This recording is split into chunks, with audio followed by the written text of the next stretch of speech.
Pues después de esta introducción y de las palabras de saludo y de bienvenida de las autoridades del Congreso Nacional de Lupus, pues no solo alcanzamos la 1 de la tarde, sino que la superamos. Voy a explicarles la estructura organizativa del Congreso para que no pierdan detalle.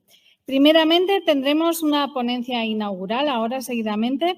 Esta tarde seguiremos con las 2 primeras mesas temáticas de las 4 en total que se van a presentar en este 19º Congreso y mañana continuaremos con las 2 últimas mesas para finalizar con la clausura del Congreso.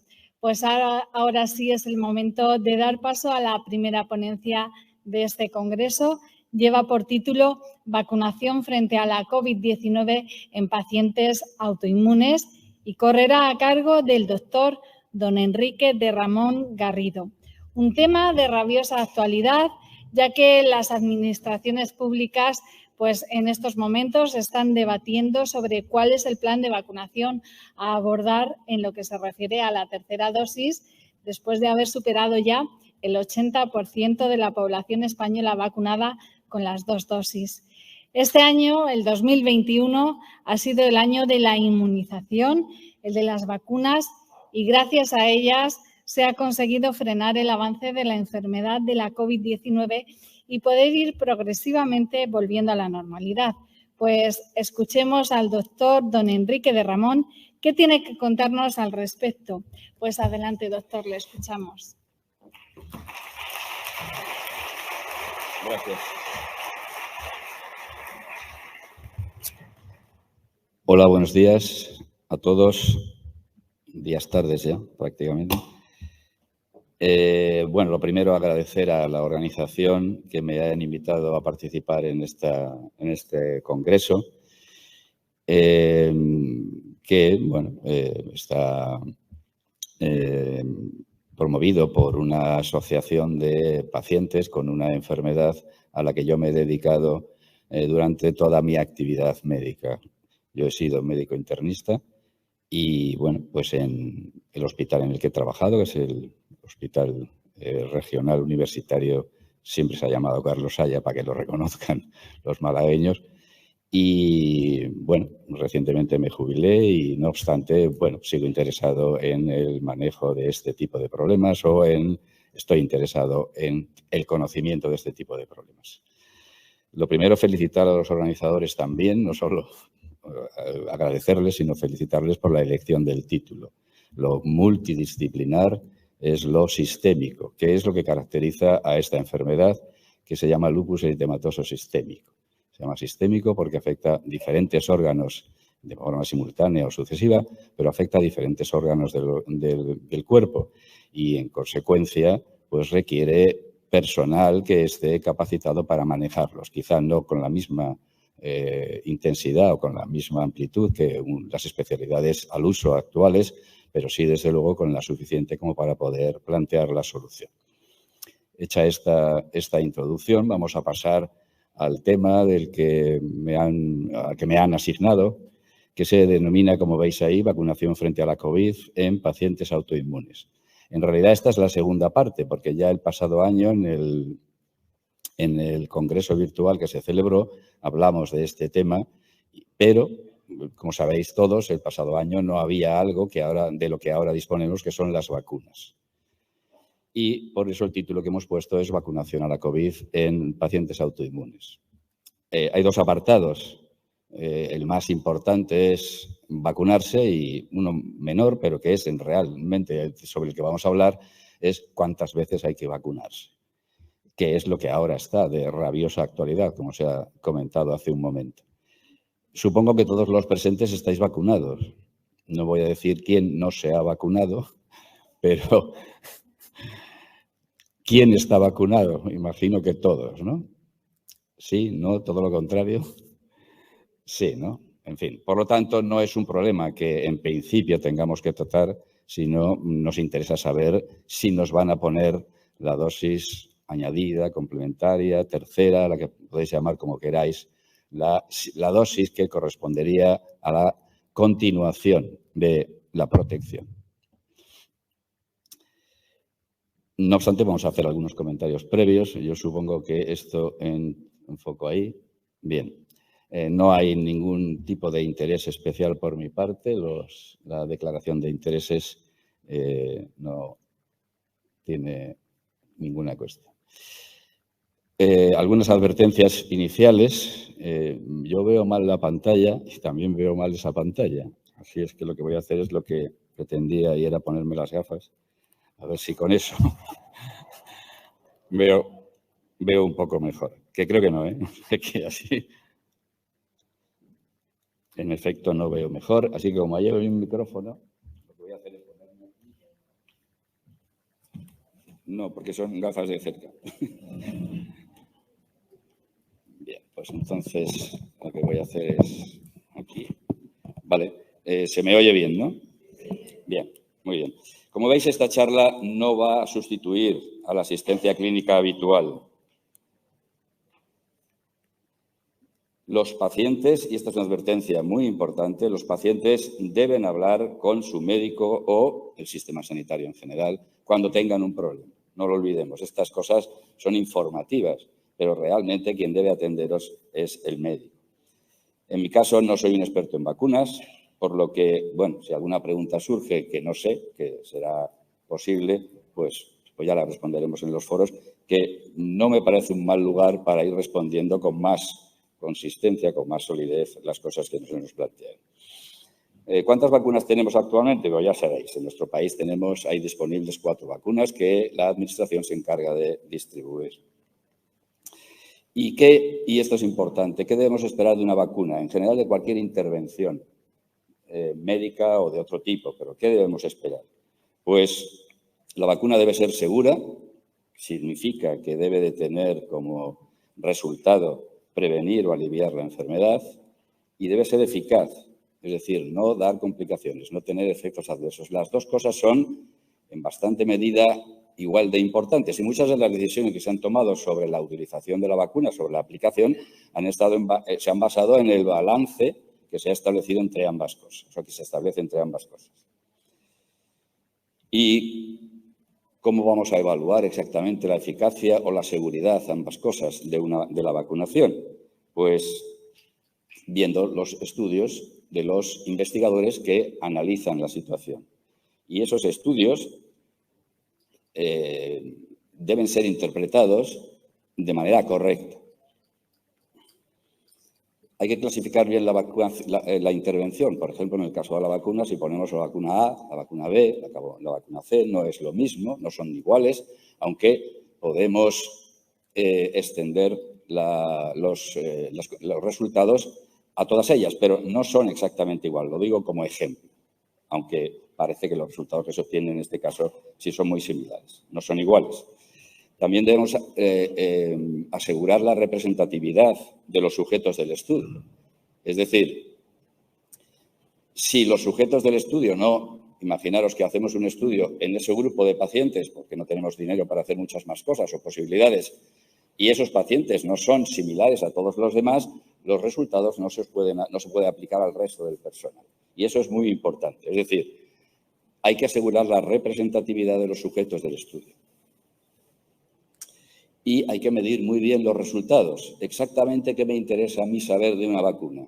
Si no me infecto, si me infecto la enfermedad es menos grave, es menos seria, si no voy a la UBI, si estoy tranquila y me quedo satisfecha con la intervención con la vacunación, todo eso son resultados que hay que evaluar y no olvidar nunca aquellos resultados que tienen trascendencia para el paciente, ¿vale? La satisfacción del usuario es un aspecto fundamental para la empresa privada, pero también debe serlo para la pública.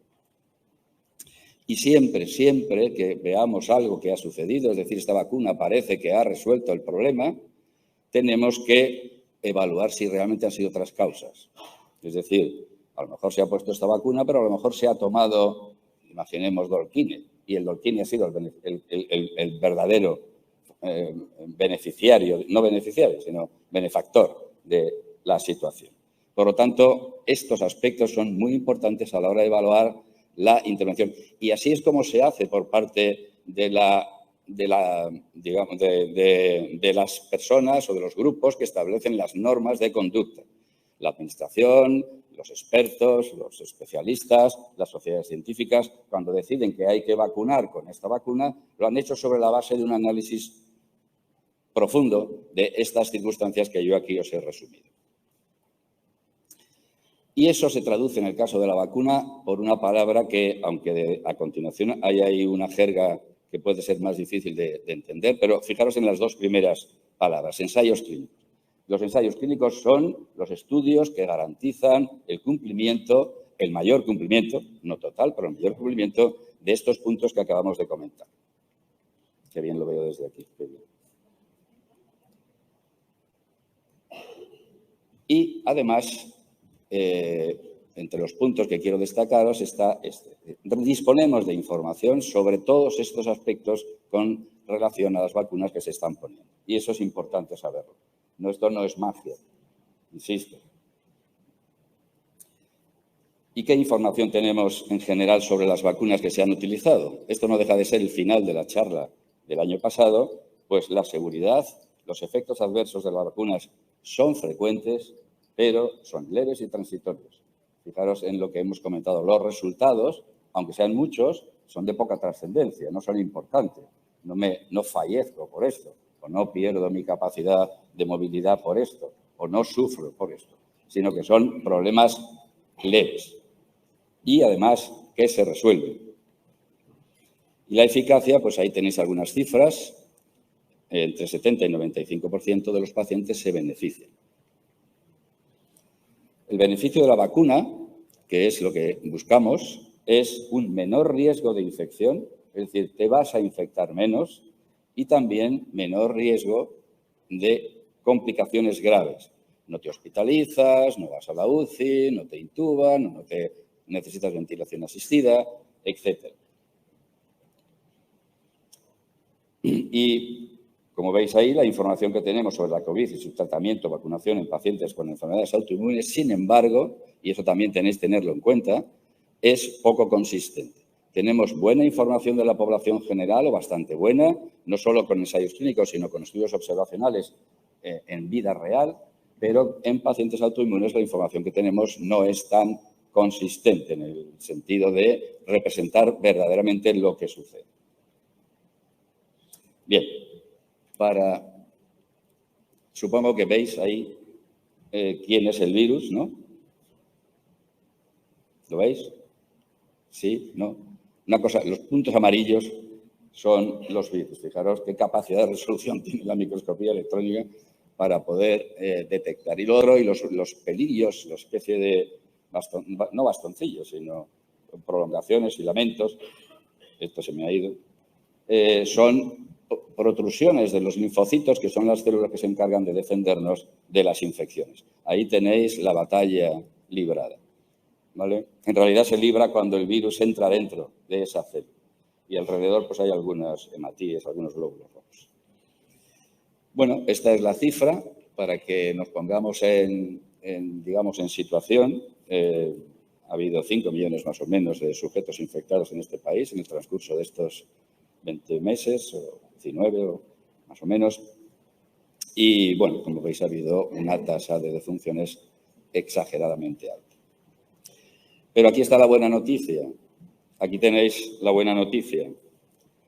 Fijaros que ese círculo que yo he puesto ahí, y que no sé si voy a señalar bien, porque me da cosa hacerlo. No, bueno, veis ahí un círculo rojo. Ese periodo corresponde al periodo del confinamiento rígido y estricto que se siguió el año pasado a partir de marzo. Fijaros que la tasa de infección en ese periodo fue prácticamente nula. Luego, la buena noticia es que tenemos mecanismos para protegernos, aunque la vacuna no esté a nuestro alcance, la segunda, la tercera dosis, etcétera. Tenemos mecanismos para protegernos nosotros, personalmente, desde el punto de vista personal, que desde el punto de vista económico de la sociedad es un desastre, pues también es cierto. Y, por lo tanto, pues ahí tenéis que ver el equilibrio. Porque en las siguientes se me ha ido, en las siguientes ondas o olas que se denominaron, pues hasta la quinta, como veis, realmente entre medias siempre ha quedado una tasa de infección excesiva. En este caso, en España, pues ahora mismo estamos dirigiéndonos en casi todos los lugares a unas tasas inferiores a 50 por 100.000 en 14 días, que es una cifra que, aunque no tenga, digamos, pruebas de su utilidad, pero es la que se considera como de trascendencia para que pensemos que la pandemia está en este momento controlada.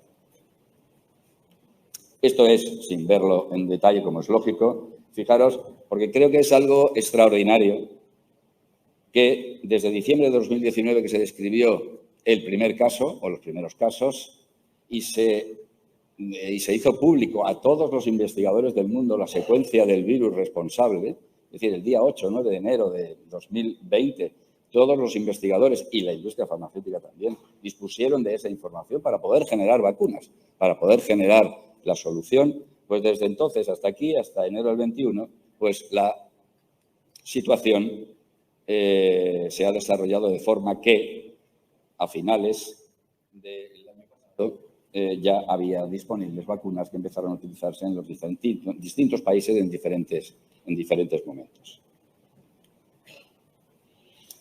Como he dicho, y esta es una referencia que he tomado de la página del Ministerio de Sanidad, está disponible. Una gran parte de la información que tenéis aquí corresponde a la que podéis recabar como digo, de la página web del Ministerio de Sanidad. Pues ahí tenéis las 5 vacunas que están, perdón, las 4 vacunas que están disponibles y que ya hemos mencionado.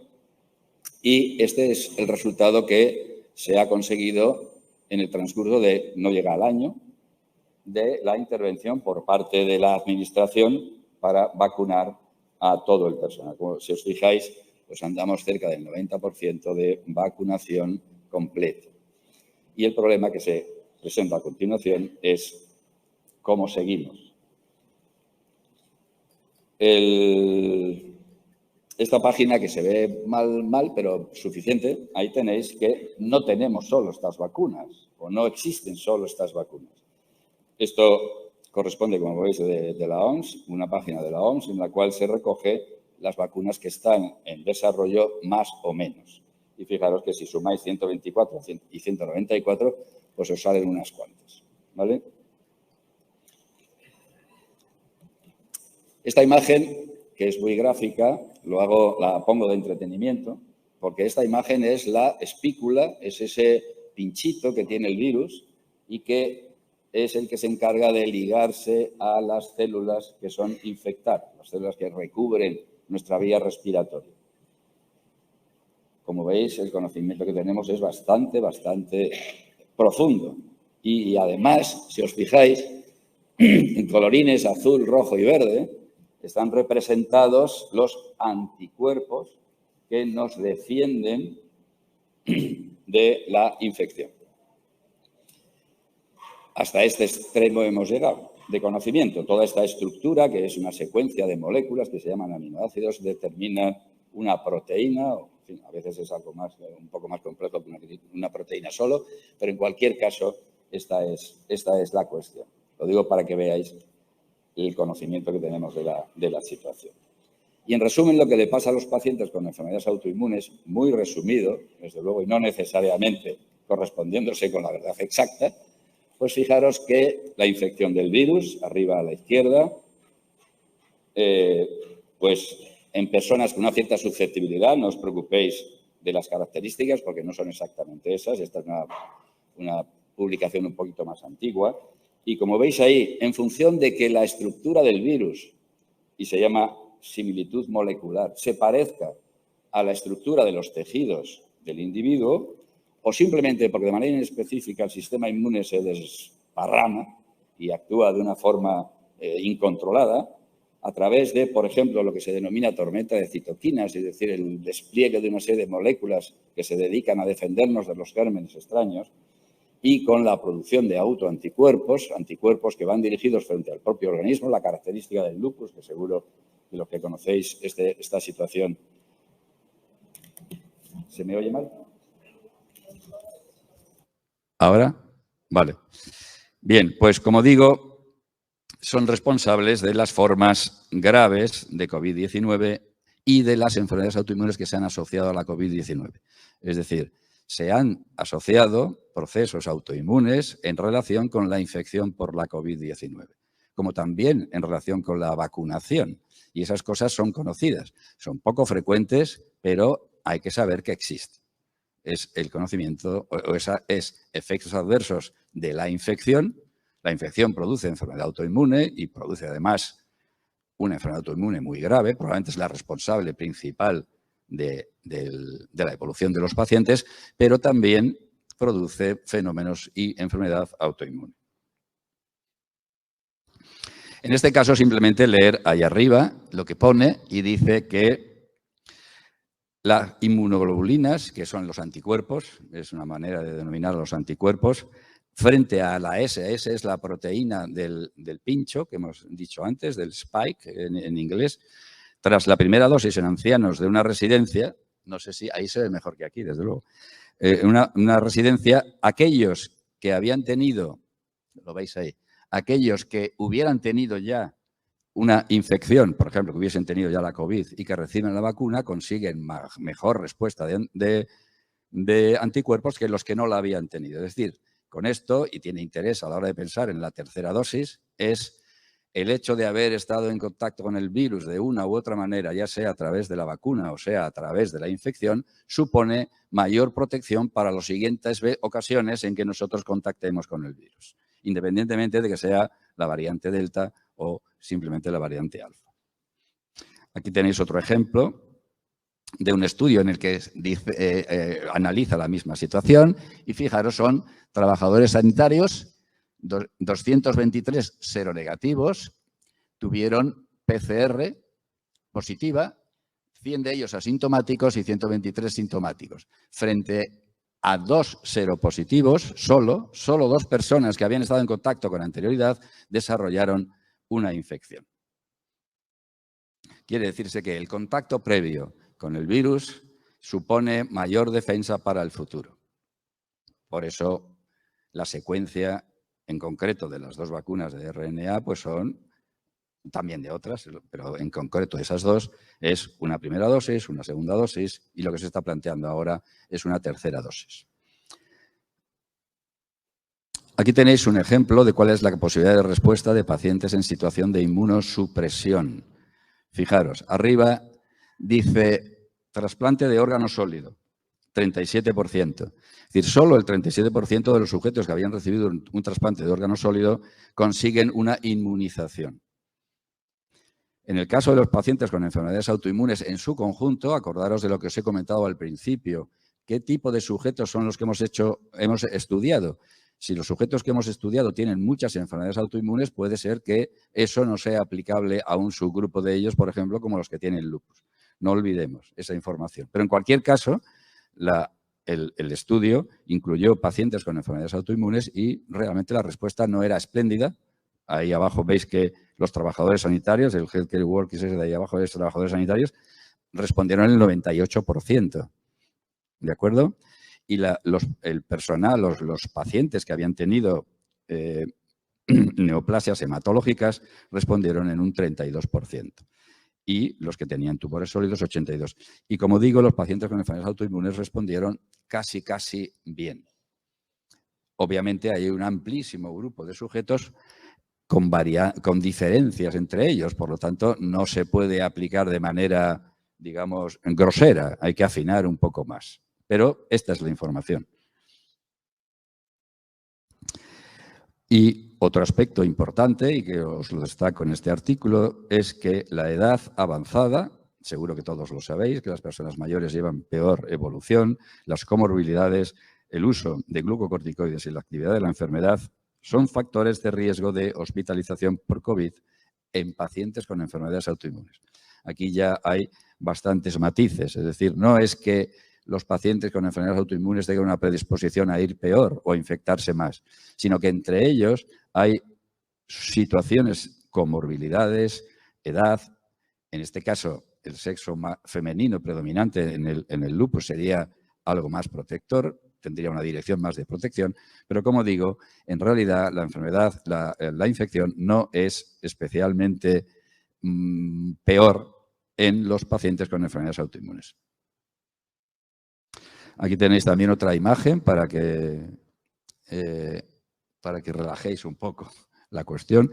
Arriba, donde dice Autoimmune Antibodies, en azulito a la derecha, ahí están anticuerpos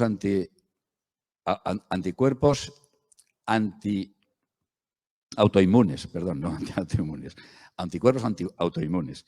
Fijaros arriba que os sonará alguno, seguro. ¿Veis donde dice ANA, N-A-N?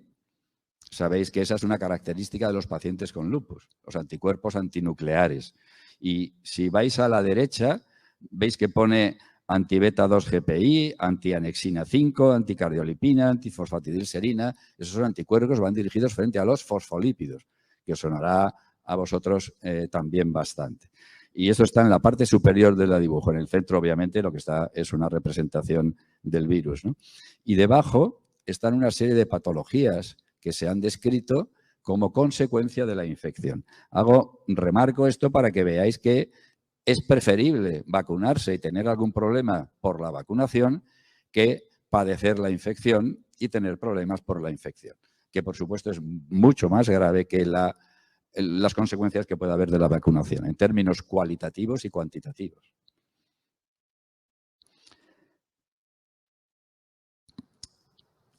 Dosis adicional. Medidas frente a la COVID. Tenemos, como ya hemos comentado, el control de la infección se consigue mediante confinamiento. Ya lo hemos visto en esa imagen. Pero si se infecta, tenemos medidas de soporte avanzado, como pueden ser hospitalización, medicación antivírica, antiinflamatorios, inmunosupresores o ser atendidos en la unidad de cuidados intensivos, ¿vale? Y tenemos la vacunación, que es la otra medida de manejo de la infección. Tenéis que saber que las enfermedades autoinmunes se han relacionado con infecciones, ya lo comentamos en la ocasión anterior, y especialmente con virus. El virus de la hepatitis C, el virus de Epstein-Barr, el virus de la hepatitis B, están implicados en el desarrollo de enfermedades autoinmunes. Por otra parte, como veis ahí, el sistema inmune en la COVID puede actuar, como ya he comentado, como defensor o agresor del sujeto infectado. Y también tenéis que saber que se ha comentado, aunque ya he dicho que en realidad parece que no es el caso, que los pacientes con enfermedades autoinmunes pueden tener con mayor frecuencia la COVID-19 y llevar una peor evolución. Como veis a continuación, en azulito he destacado que esto no está claro, pero parece que no es así. Son otras cosas las que llevan a los pacientes a tener una peor evolución. Y la experiencia con otras vacunas, es decir, los planteamientos que se han hecho de vacunar al personal con enfermedades autoinmunes para la COVID, para el SARS-CoV-2, se ha deducido, se ha planteado sobre la base de el conocimiento de otras vacunas, de forma que los pacientes con enfermedades autoinmunes responden un poquito peor o algo peor. Lo hemos visto ya en la gráfica esa de barras que os he enseñado. Como ya hemos comentado también, la respuesta frente a la vacuna se denomina, en términos beneficiosos, inmunogenicidad. Y como sabéis, supone que se producen anticuerpos frente a la proteína y se activan a los linfocitos B, linfocitos T de diferentes tipos, citotóxicos, helper, esto es jerga, pero no tiene dificultad de comprensión. Y sobre todo he puesto esto para destacaros lo último, donde dice linfocitos B y T de memoria.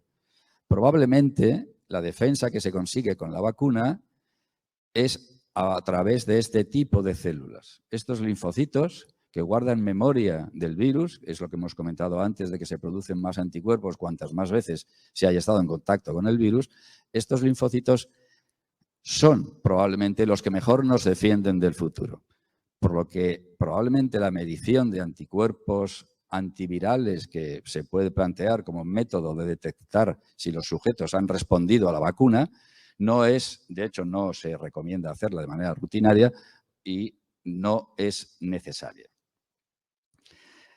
Esto lo he puesto porque lo vi hace 3 o 4 días y aquí hay una buena noticia reciente y es una buena noticia. El molnupiravir, yo no lo había oído en mi vida, es un antivírico que consigue mejorar la evolución de los pacientes de peor pronóstico que desarrollan la COVID.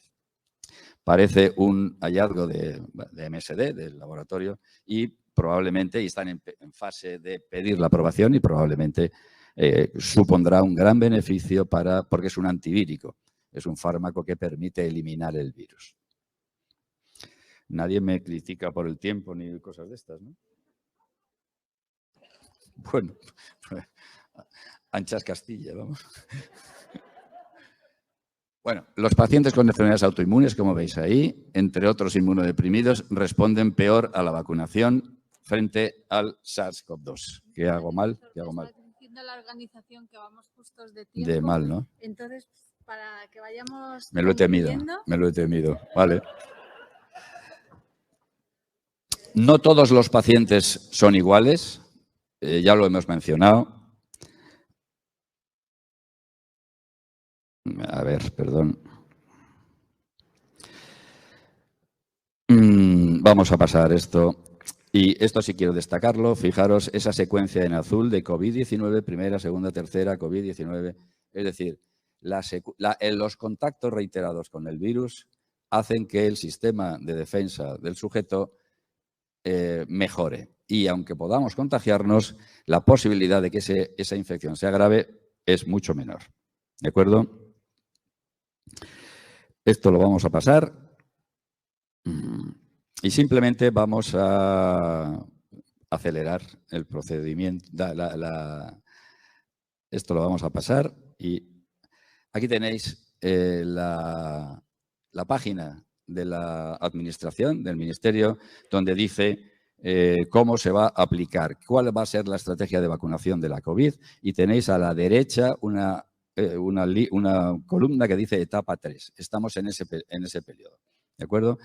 El Ministerio recientemente, en este mes de septiembre, ha tomado la decisión de, aparte de utilizar los aspectos laborales, o sea, de actividad que desarrollan las personas o de la edad, ya sabéis que se han ido vacunando de edades más avanzadas a edades más tempranas. Ahora mismo está pendiente de vacunarse el personal de menos de 12 años y Pfizer ya ha solicitado en Estados Unidos la autorización para una vacuna para niños de esas edades. Bien, pues como digo, esta es la pauta y tenemos que seguir la pauta que la Administración nos indica.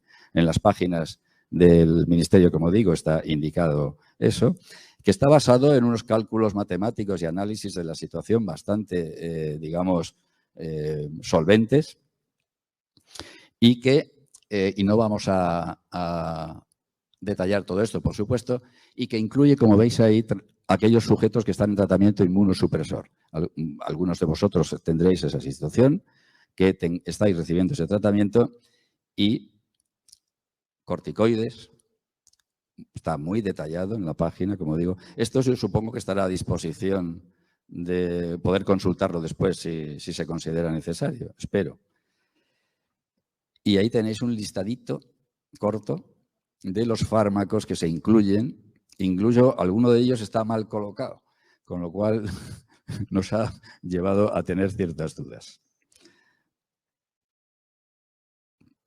En este caso se trata de personas mayores, que también corresponde a la página, y esto es una noticia de hace un par de días que Sanidad ha comunicado, y las comunidades acuerdan administrar tercera dosis a personas mayores de 70 años, es decir, que ya iremos cayendo todos los demás, y que sepáis que existe una serie de indicaciones de una sociedad científica de Estados Unidos que se llama la Asociación, la ACR, American College Rheumatology. Y la reunión de todos ellos ha llevado a establecer una serie de consejos, recomendaciones, que no mandamientos, que aquí tenía yo detallado, pero no pensaba contároslos, todos ellos. Para terminar, pues esta frase yo creo que es adecuada. Estos autores, que han hecho una revisión del tema, dicen: en nuestra opinión, la mayoría de los datos disponibles muestran que el diagnóstico de una enfermedad autoinmune sistémica no aumenta por sí mismo el riesgo de infección por el virus y no necesariamente su riesgo de infección por el SARS-2 y no modifica necesariamente. Y en segunda parte, con respecto a la vacunación, puede haber una ligera disminución de la inmunicidad en pacientes tratados con rituximab, metotrexate o fármacos anti-TNF. Quiere decir que no tenéis tanto problema, no es tan grave la situación. Si queréis protegeros de la infección, podéis confinaros y eso es una medida muy eficaz, aburrida, pero eficaz. Y, por supuesto, en principio, la siguiente dosis de vacunación se os aplicará casi seguro en un tiempo relativamente corto, ya sea por la edad o por la presencia de los fármacos que estéis recibiendo. Pues muchísimas. No era para eso, era para decirlo de arriba. Muchísimas gracias, doctor don Enrique de Ramón Garrido, por su ponencia sobre vacunación frente a la COVID-19 en pacientes autoinmunes. Vamos muy mal de tiempo, pero tenemos creo que unos 5 minutos para preguntas porque seguro que dado el interés, la actualidad y la trascendencia del asunto a tratar, pues hay preguntas, hay dudas entre los asistentes. Mis compañeras de organización están aquí con los micrófonos para si hay alguien que tenga alguna pregunta para el doctor. ¿Se oye? Sí, ahora sí. Pues quisiera preguntarle, doctor, muchísimas gracias por su intervención porque nos ha explicado todo el proceso de la COVID, vacunación y la tercera dosis. Quería preguntarle, sabemos que los tratamientos inmunosupresores a los que se refieren para poner la tercera dosis como primordial es rituximab, en segunda instancia va el Benlysta, pero la pregunta que recibimos continuamente es si la hidroxicloroquina como inmunomodulador también se considera dentro de como siguiente fármaco después del Benlysta. No. La hidroxicloroquina, el Dolquine no tiene ningún problema probablemente ni de beneficio ni de perjuicio para la infección. Para el lupus, bueno, pues tiene una amplia gama de beneficios, algunos inconvenientes, pero básicamente no tiene nada, no está contraindicado. He sido capaz de sintetizar la respuesta. No sé si habrá alguna pregunta más entre el auditorio. Aquí tenemos.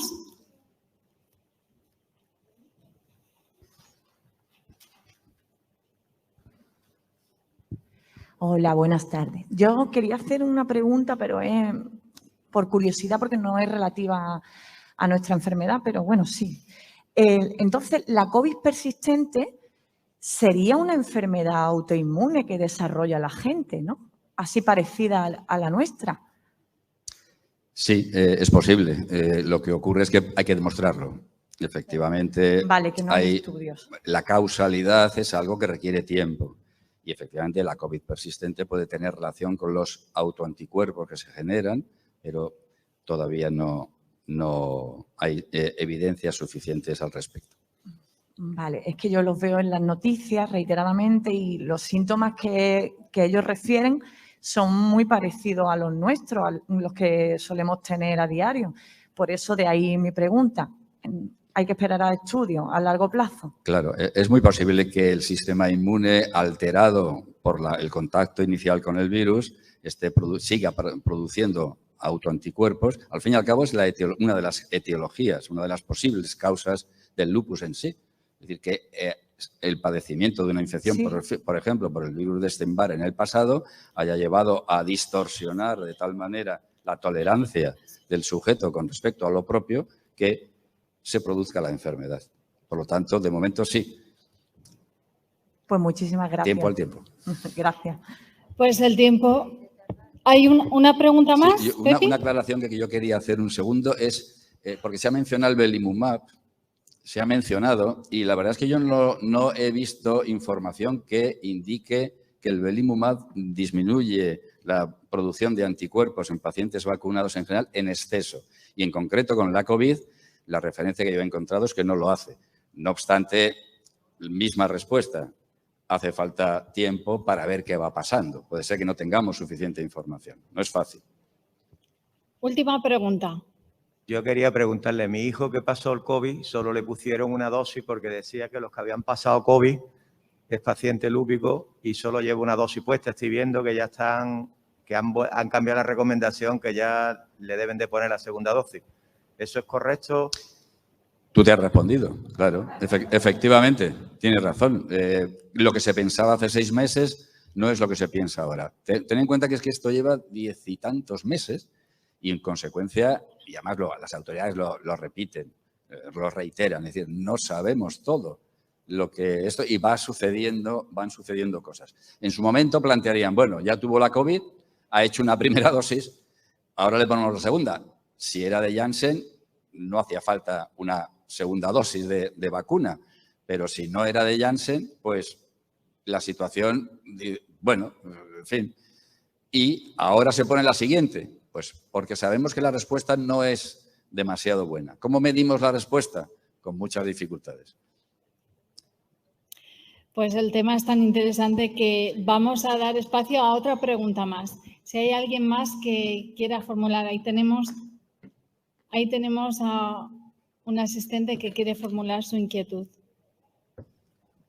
Y esta ya sí es la última pregunta. La mía es muy corta, porque es de sí o no. A mí me han llamado ya para vacunarme de tercera dosis el día 14, o sea, el jueves próximo. ¿Voy y me vacuno? No. No es aplaudible. No. Toma tú la decisión sobre la base del conocimiento que se te ha dado y sí, la opinión de tu médico. Yo he dicho ya que sí. Voy. Yo les he dicho ya que voy, que sí. Pero no, pero es importante que aquí aprendamos también eso. Es decir, el conocimiento, hombre, el que somos capaces de adquirir y el contacto con tu médico te debe de llevar a tomar esa decisión tú. Son recomendaciones. Lo que hasta ahora son recomendaciones, no es nada obligado a cumplimiento. Tú podrías decidir que no y tendrías un margen. Sí, de hecho, cuando me llamaron me preguntaron, ¿quiere usted vacunarse? Yo dije que sí, porque en principio era la formación que tenía del médico. Sí. Pero lo has decidido tú. Sí, yo. Sí. Perfecto. De eso se trata. Y desde luego mi consejo es que lo hagas. Pero bueno, va a parecer que soy negacionista o que la Tierra es plana. Pues muchísimas gracias. Seguro que habrá muchas más preguntas, pero es que el tiempo apremia. Entonces, quien tenga alguna duda, por favor, nos la transmitís a la organización, se la hacemos llegar al doctor y quedarán resueltas sin ningún problema. Siguiendo con el protocolo de actuación, tenemos ya en el escenario a Pilar Álvarez de la Asociación de Lupus de Cádiz, que le entrega un obsequio a nuestro ponente, el doctor.